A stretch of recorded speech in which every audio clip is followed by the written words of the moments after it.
Greetings, Matt and RC with you, and today I'm going to take you through a quick review of the movie Prometheus.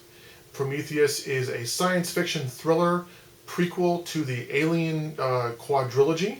If you don't know what Alien is a large-scale alien presence that has acid for blood and likes to consume humans in some ways by adding a big face hugger to their face and growing a being inside of them which bursts out of your chest, creating more of the aliens. Prometheus is a prequel to the 1977 Alien film. Terrific thriller film. Prometheus, not quite the thriller or the action-packed sequel of Aliens, another one of my favorite films. Prometheus is a very interesting film from the visual perspective. Director Ridley Scott returns and really creates a world and a universe in which he understands scale of ships relative to mountains, relative to planets. It looks tremendous, and if you have a chance to see it in 3D, your best experiences will be had there.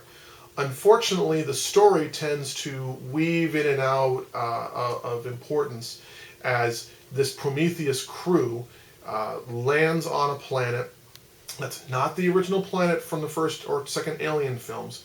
It's another named planet that supposedly life is supposed to be there. And the reason why they know this is because of several artifacts laid out throughout the world with a picture of a person holding 4 or 5 planets, and they somehow were able to figure out that it's a planet in this other galaxy or other part of the galaxy. You have Idris Elba playing the captain. You have Naomi Rapace playing the main role. She's clearly supposed to be another Sigourney Weaver, and she doesn't do that good of a job. Really, the glue that holds everything together here is Michael Fassbender playing the android David. He's funny. He's kind of quirky. He's the only person on the ship while they're flying, taking 2 years to get there. So he's learning how almost to be a human. He's watching old movies. He's playing basketball on a bicycle. But his acting and his lines tend to be the glue that kind of keeps the film from spinning totally out of control. The crew of the Prometheus lands on the planet. They find pods that look a lot like the ones from the first 2 films. And then violence ensues as the pods begin to wake up and they attack various members of the crew.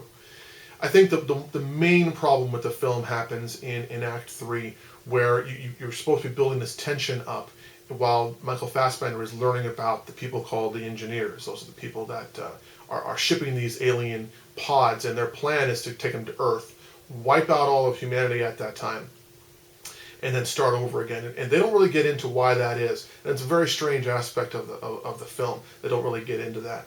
Again, as I said, I think Act 3 is where things tend to go a little sideways. And then the ending of the film, you kind of a head scratcher like, okay, what's this supposed to be all about? And I don't want to share too much about it, but I do recommend you go see it, at least for the visuals. They are really stunning.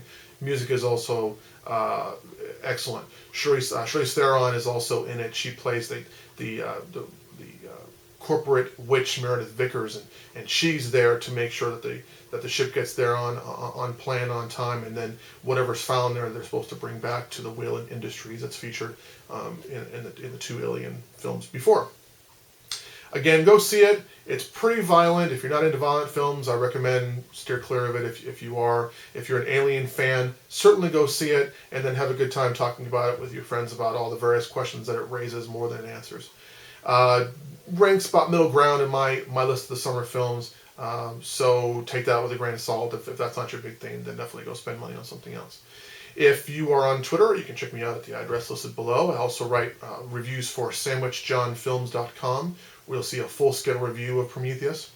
And I also write Blu-ray reviews for a website called highdefninja.com. So thanks for those 2 guys for helping us out and getting us tickets for various things.